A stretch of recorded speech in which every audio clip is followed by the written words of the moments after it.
the weight of glory. If you asked 20 good men today what they thought the highest of the virtues, 19 of them would reply, unselfishness. But if you had asked almost any of the great Christians of old, he would have replied, love.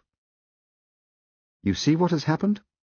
A negative term has been substituted for a positive, and this is of more than philological importance. The negative idea of unselfishness carries with it the suggestion not primarily of securing good things for others, but of going without them ourselves, as if our abstinence and not their happiness was the important point. I do not think this is the Christian virtue of love. The New Testament has lots to say about self-denial, but not about self-denial as an end in itself. We are told to deny ourselves and to take up our crosses in order that we may follow Christ. And nearly every description of what we shall ultimately find if we do so contains an appeal to desire. If there lurks in most modern minds the notion that to desire our own good and earnestly to hope for the enjoyment of it is a bad thing, I submit that this notion has crept in from Kant and the Stoics, and is no part of the Christian faith. Indeed, if we consider the unblushing promises of reward and the staggering nature of the rewards promised in the Gospels, it would seem that our Lord finds our desires not too strong, but too weak.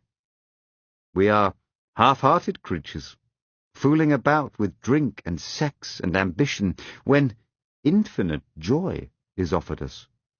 Like an ignorant child who wants to go on making mud pies in a slum because he cannot imagine what is meant by the offer of a holiday at the sea. We are far too easily pleased. We must not be troubled by unbelievers when they say that this promise of reward makes the Christian life a mercenary affair. There are different kinds of rewards. There is the reward which has no natural connection with the things you do to earn it, and is quite foreign to the desires that ought to accompany those things. Money is not the natural reward of love. That is why we call a man mercenary if he marries a woman for the sake of her money. But marriage is the proper reward for a real lover, and he is not mercenary for desiring it. A general who fights well in order to get a peerage is mercenary. A general who fights for victory is not, victory being the proper reward of battle, as marriage is the proper reward of love. The proper rewards are not simply tacked on to the activity for which they are given, but are the activity itself in consummation. There is also a third case, which is more complicated. An enjoyment of Greek poetry is certainly a proper and not a mercenary reward for learning Greek, but only those who have reached the stage of enjoying Greek poetry can tell from their own experience that this is so. The schoolboy, beginning Greek grammar, cannot look forward to his adult enjoyment of Sophocles as a lover looks forward to marriage or a general to victory. He has to begin by working for marks, or to escape punishment, or to please his parents, or, at best, in the hope of a future good which he cannot at present imagine or desire. His position, therefore, bears a certain resemblance to that of the mercenary. The reward he is going to get will, in actual fact, be a natural or proper reward, but he will not know that till he has got it. Of course, he gets it gradually. Enjoyment creeps in upon the mere drudgery, and nobody could point to a day or an hour when the one ceased and the other began. But it is just in so far as he approaches the reward that he becomes able to desire it for its own sake. Indeed, the power of so desiring it is itself a preliminary reward. The Christian, in relation to heaven, is in much the same position as this schoolboy. Those who have attained everlasting life in the vision of God doubtless know very well that it is no mere bribe, but the very consummation of their earthly discipleship. But we who have not yet attained it cannot know this in the same way, and cannot even begin to know it at all, except by continuing to obey and finding the first reward of our obedience in our increasing power to desire the ultimate reward. Just in proportion as the desire grows, our fear, lest it should be a mercenary desire, will die away, and finally be recognized as an absurdity. But probably this will not, for most of us, happen in a day.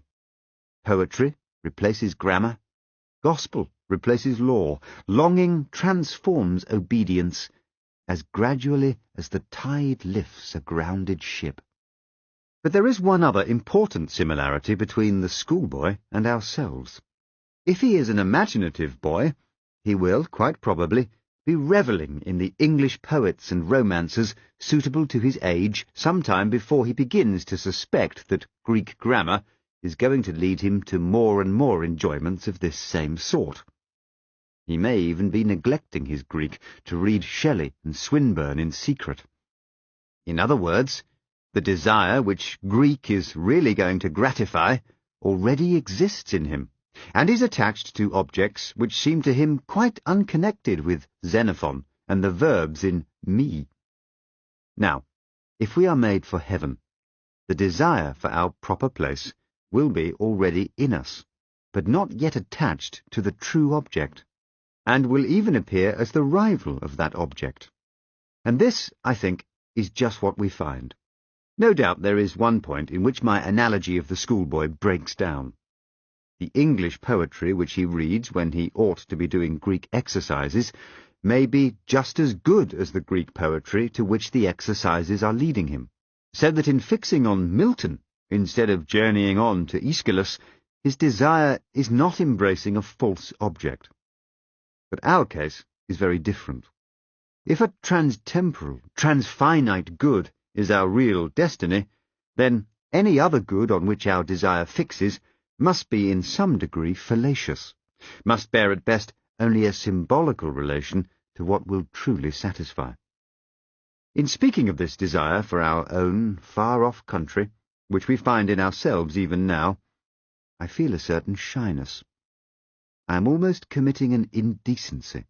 I am trying to rip open the inconsolable secret in each one of you, the secret which hurts so much that you take your revenge on it by calling it names like nostalgia and romanticism and adolescence. The secret also which pierces with such sweetness that when, in very intimate conversation, the mention of it becomes imminent, we grow awkward and affect to laugh at ourselves. The secret we cannot hide and cannot tell, though we desire to do both. We cannot tell it because it is a desire for something that has never actually appeared in our experience. We cannot hide it because our experience is constantly suggesting it, and we betray ourselves like lovers at the mention of a name. Our commonest expedient is to call it beauty, and behave as if that had settled the matter. Wordsworth's expedient was to identify it with certain moments in his own past. But all this is a cheat. If Wordsworth had gone back to those moments in the past, he would not have found the thing itself, but only the reminder of it. What he remembered would turn out to be itself a remembering. The books or the music in which we thought the beauty was located will betray us if we trust to them. It was not in them, it only came through them. And what came through them was longing. These things, the beauty, the memory of our own past, are good images of what we really desire. But if they are mistaken for the thing itself, they turn into dumb idols, breaking the hearts of their worshippers. For they are not the thing itself. They are only the scent of a flower we have not found, the echo of a tune we have not heard, news from a country we have never yet visited. Do you think I am trying to weave a spell? Perhaps I am. But remember your fairy tales. Spells are used for breaking enchantments as well as for inducing them. and you and I have need of the strongest spell that can be found to wake us from the evil enchantment of worldliness, which has been laid upon us for nearly 100 years. Almost our whole education has been directed to silencing this shy, persistent inner voice.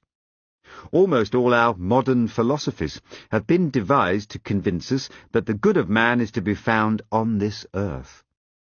And yet it is a remarkable thing that such philosophies of progress or creative evolution themselves bear reluctant witness to the truth that our real goal is elsewhere. When they want to convince you that earth is your home, notice how they set about it. They begin by trying to persuade you that earth can be made into heaven, thus giving a sop to your sense of exile in earth as it is.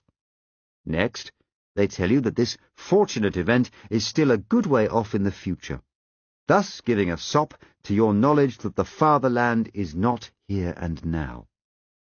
Finally, lest your longing for the trans-temporal should awake and spoil the whole affair, they use any rhetoric that comes to hand to keep out of your mind the recollection that even if all the happiness they promised could come to man on earth, yet still each generation would lose by its death, including the last generation of all, and the whole story would be nothing, not even a story, for ever and ever. Hence all the nonsense that Mr. Shaw puts into the final speech of Lilith, and Bergson's remark that the élan vital is capable of surmounting all obstacles, perhaps even death. As if we could believe that any social or biological development on this planet will delay the senility of the sun or reverse the second law of thermodynamics. Do what they will, then. We remain conscious of a desire which no natural happiness will satisfy. But is there any reason to suppose that reality offers any satisfaction to it? Nor does the being hungry prove that we have bread. But I think it may be urged that this misses the point. A man's physical hunger does not prove that man will get any bread. He may die of starvation on a raft in the Atlantic. But surely a man's hunger does prove that he comes of a race which repairs its body by eating, and inhabits a world where eatable substances exist. In the same way, though I do not believe, I wish I did, that my desire for paradise proves that I shall enjoy it, I think it a pretty good indication that such a thing exists and that some men will. A man may love a woman and not win her, but it would be very odd if the phenomenon called falling in love occurred in a sexless world. Here, then, is the desire, still wandering and uncertain of its object, and still largely unable to see that object in the direction where it really lies. Our sacred books give us some account of the object. It is, of course, a symbolical account. Heaven is, by definition, outside our experience, but all intelligible descriptions must be of things within our experience. The scriptural picture of heaven is therefore just as symbolical as the picture which our desire, unaided, invents for itself. Heaven is not really full of jewellery, any more than it is really the beauty of nature or a fine piece of music. The difference is that the scriptural imagery has authority. It comes to us from writers who were closer to God than we, and it has stood the test of Christian experience down the centuries. The natural appeal of this authoritative imagery is to me, at first, very small. At first sight, it chills rather than awakes my desire. And that is just what I ought to expect. If Christianity could tell me no more of the far-off land than my own temperament led me to surmise already, then Christianity would be no higher than myself. If it has more to give me, I expect it to be less immediately attractive than my own stuff. Sophocles at first seems dull and cold to the boy who has only reached Shelley. If our religion is something objective, then we must never avert our eyes from those elements in it which seem puzzling or repellent. For it will be precisely the puzzling or the repellent which conceals what we do not yet know and need to know. The promises of Scripture may very roughly be reduced to 5 heads. It is promised, 1, that we shall be with Christ, 2, that we shall be like him, 3, with an enormous wealth of imagery, that we shall have glory, 4, that we shall, in some sense, be fed or feasted or entertained, and 5, that we shall have some sort of official position in the universe, ruling cities, judging angels, being pillars of God's temple. The first question I ask about these promises is, why any one of them except the first? Can anything be added to the conception of being with Christ? For it must be true, as an old writer says, that he who has God and everything else has no more than he who has God only. I think the answer turns again on the nature of symbols. For though it may escape our notice at first glance, yet it is true that any conception of being with Christ, which most of us can now form, will be not very much less symbolical than the other promises, for it will smuggle in ideas of proximity in space and loving conversation, as we now understand conversation, and it will probably concentrate on the humanity of Christ to the exclusion of his deity. And, in fact, we find that those Christians who attend solely to this first promise always do fill it up with very earthly imagery indeed. In fact, with hymeneal or erotic imagery. I am not for a moment condemning such imagery. I heartily wish I could enter into it more deeply than I do, and pray that I yet shall. But my point is that this also is only a symbol, like the reality in some respects, but unlike it in others, and therefore needs correction from the different symbols in the other promises.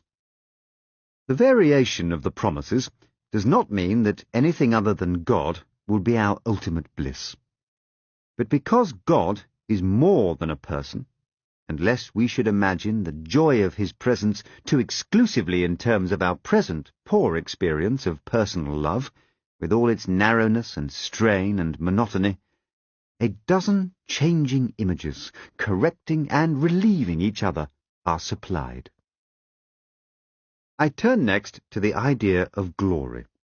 There is no getting away from the fact that this idea is very prominent in the New Testament and in early Christian writings. Salvation is constantly associated with palms, crowns, white robes, thrones, and splendor like the sun and stars. All this makes no immediate appeal to me at all, and in that respect I fancy I am a typical modern. Glory suggests 2 ideas to me, of which one seems wicked and the other ridiculous. Either glory means to me fame, or it means luminosity.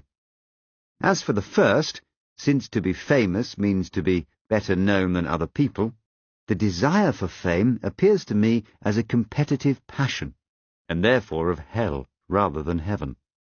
As for the second, who wishes to become a kind of living electric light bulb? When I began to look into this matter, I was shocked to find such different Christians as Milton, Johnson, and Thomas Aquinas taking heavenly glory quite frankly in the sense of fame or good report, but not fame conferred by our fellow creatures. Fame with God, approval, or, I might say, appreciation by God. And then, when I had thought it over, I saw that this view was scriptural. Nothing can eliminate from the parable the divine accolade. Well done, thou good and faithful servant. With that, a good deal of what I had been thinking all my life fell down like a house of cards. I suddenly remembered that no one can enter heaven except as a child, and nothing is so obvious in a child, not in a conceited child, but in a good child, as its great and undisguised pleasure in being praised. Not only in a child either, but even in a dog or a horse. Apparently what I had mistaken for humility had, all these years, prevented me from understanding what is in fact the humblest, the most childlike, the most creaturely of pleasures, nay, the specific pleasure of the inferior, the pleasure of a beast before men, a child before its father, a pupil before his teacher, a creature before its creator. I am not forgetting how horribly this most innocent desire is parodied in our human ambitions, or how very quickly, in my own experience, the lawful pleasure of praise from those whom it was my duty to please turns into the deadly poison of self-admiration. But I thought I could detect a moment, a very, very short moment, before this happened, during which the satisfaction of having pleased those whom I rightly loved and rightly feared was pure.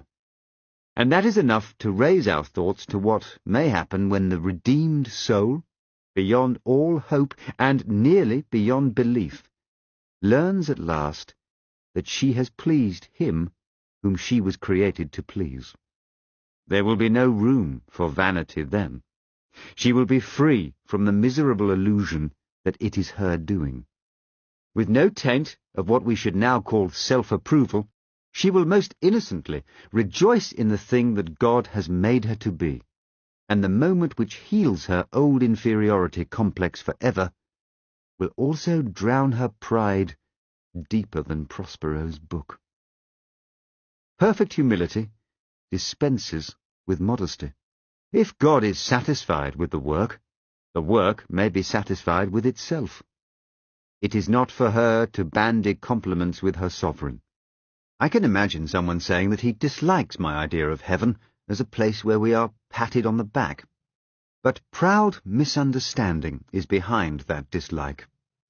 In the end, that face, which is the delight or the terror of the universe, must be turned upon each of us, either with one expression or with the other, either conferring glory inexpressible or inflicting shame that can never be cured or disguised.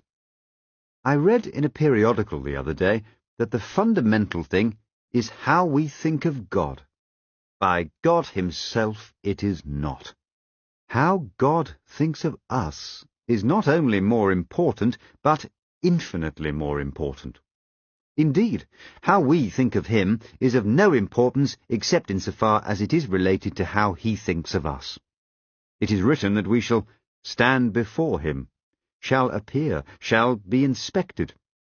The promise of glory is the promise, almost incredible and only possible by the work of Christ, that some of us, but any of us who really chooses, shall actually survive that examination, shall find approval, shall please God.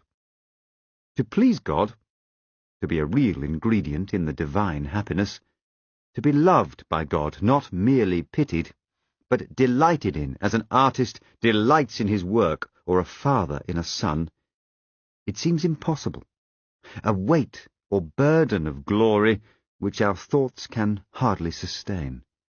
But so it is. And now notice what is happening. If I had rejected the authoritative and scriptural image of glory, and stuck obstinately to the vague desire which was, at the outset, my only pointer to heaven, I could have seen no connection at all between that desire and the Christian promise. But now, having followed up what seemed puzzling and repellent in the sacred books, I find, to my great surprise, looking back, that the connection is perfectly clear. Glory, as Christianity teaches me to hope for it, turns out to satisfy my original desire and indeed to reveal an element in that desire which I had not noticed. By ceasing for a moment to consider my own wants, I have begun to learn better what I really wanted. When I attempted, a few minutes ago, to describe our spiritual longings, I was omitting one of their most curious characteristics. We usually notice it just as the moment of vision dies away, as the music ends, or as the landscape loses the celestial light. What we feel then has been well described by Keats as the journey homeward to habitual self. You know what I mean. For a few minutes we have had the illusion of belonging to that world. Now we wake to find that it is no such thing. We have been mere spectators. Beauty has smiled, but not to welcome us. Her face was turned in our direction, but not to see us. We have not been accepted, welcomed, or taken into the dance. We may go when we please, we may stay if we can. Nobody marks us. A scientist may reply that since most of the things we call beautiful are inanimate, it is not very surprising that they take no notice of us. That, of course, is true. It is not the physical objects that I am speaking of, but that indescribable something of which they become for a moment the messengers. And part of the bitterness which mixes with the sweetness of that message is due to the fact that it so seldom seems to be a message intended for us, but rather something we have overheard. By bitterness, I mean pain, not resentment. We should hardly dare to ask that any notice be taken of ourselves, but we pine. The sense that in this universe we are treated as strangers, the longing to be acknowledged, to meet with some response, to bridge some chasm that yawns between us and reality, is part of our inconsolable secret. And surely, from this point of view, the promise of glory, in the sense described, becomes highly relevant to our deep desire. For glory means good report with God, acceptance by God, response, acknowledgement, and welcome into the heart of things. The door on which we have been knocking all our lives will open at last. Perhaps it seems rather crude to describe glory as the fact of being noticed by God. But this is almost the language of the New Testament. St. Paul promises those who love God not, as we should expect, that they will know him, but that they will be known by him. 1 Corinthians chapter 8, verse 3. It is a strange promise. Does not God know all things at all times?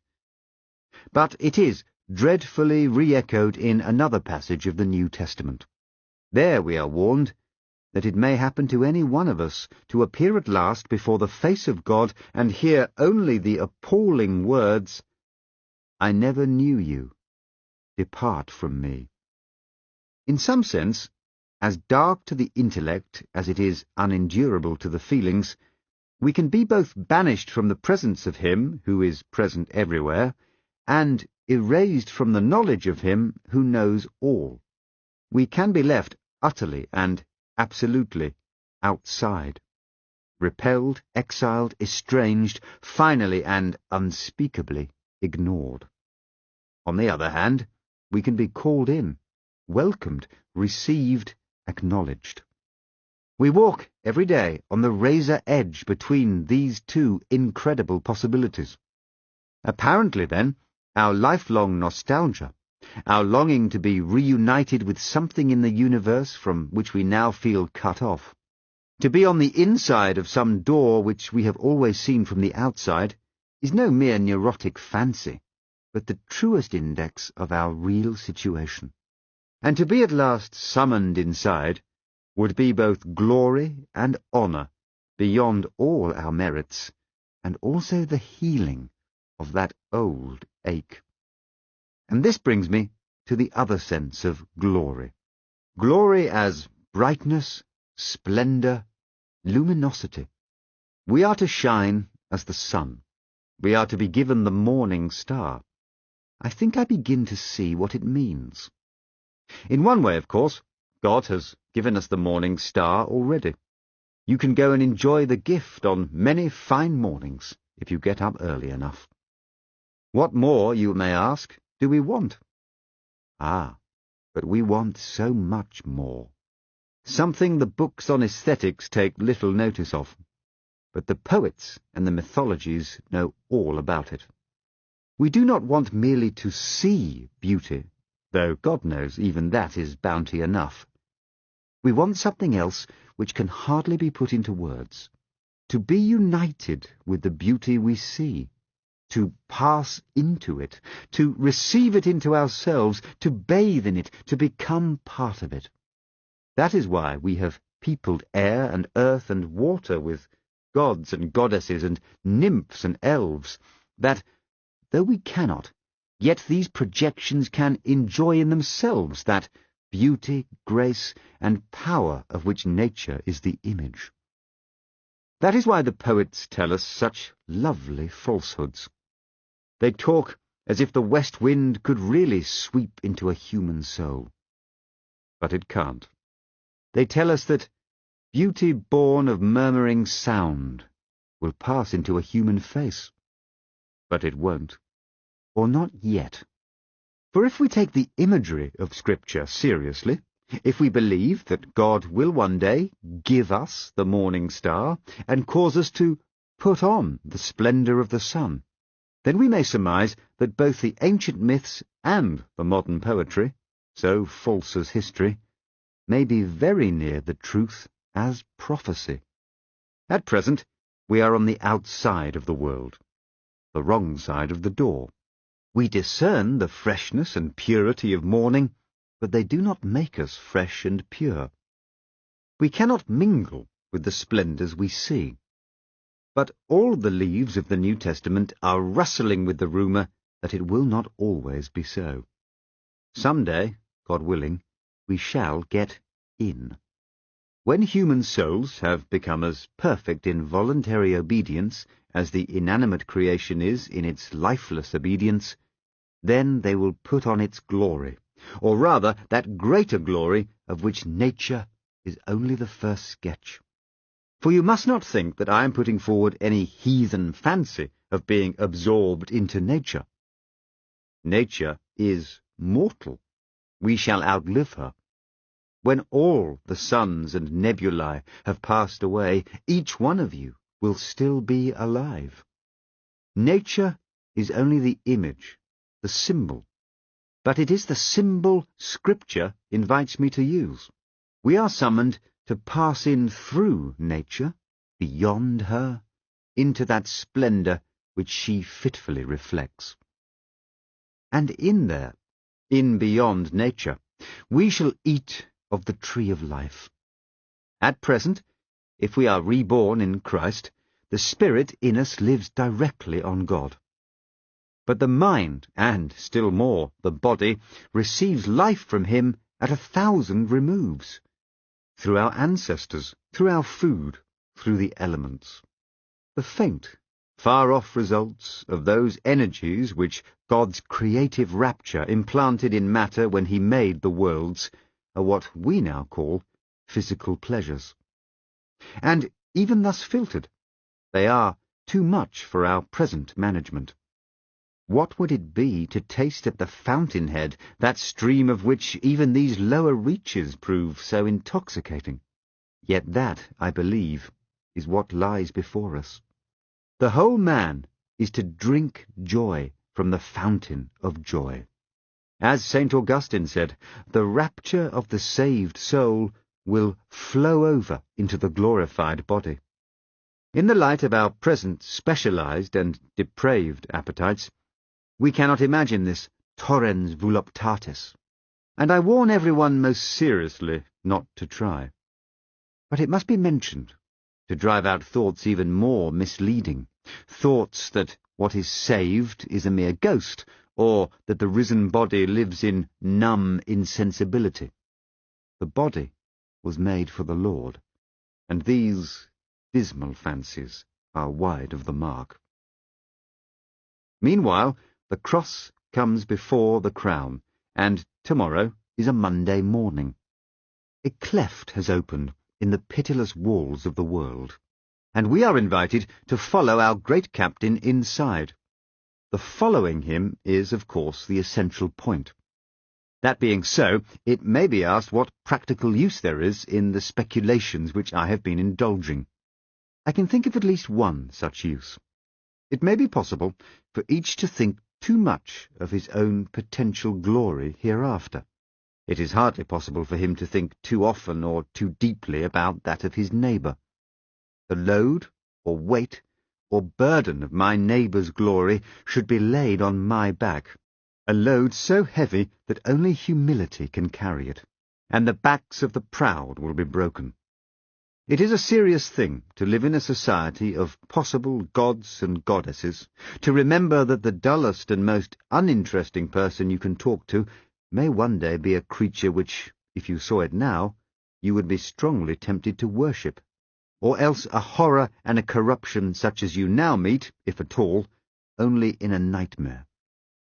All day long we are, in some degree, helping each other to one or other of these destinations. It is in the light of these overwhelming possibilities, it is with the awe and the circumspection proper to them, that we should conduct all our dealings with one another.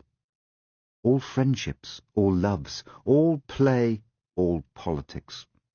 There are no ordinary people. You have never talked to a mere mortal. Nations, cultures, arts, civilizations, these are mortal, and their life is to ours as the life of a gnat. But it is immortals whom we joke with, work with, marry, snub, and exploit, immortal horrors or everlasting splendours. This does not mean that we are to be perpetually solemn. We must play. But our merriment must be of that kind, and it is in fact the merriest kind, which exists between people who have, from the outset, taken each other seriously. No flippancy, no superiority, no presumption. And our charity must be a real and costly love, with deep feeling for the sins in spite of which we love the sinner. No mere tolerance or indulgence which parodies love as flippancy parodies merriment. Next to the Blessed Sacrament itself, your neighbour is the holiest object presented to your senses. If he is your Christian neighbour, he is holy in almost the same way. For in him also Christ, vere latitat, the glorifier and the glorified, glory himself, is truly hidden.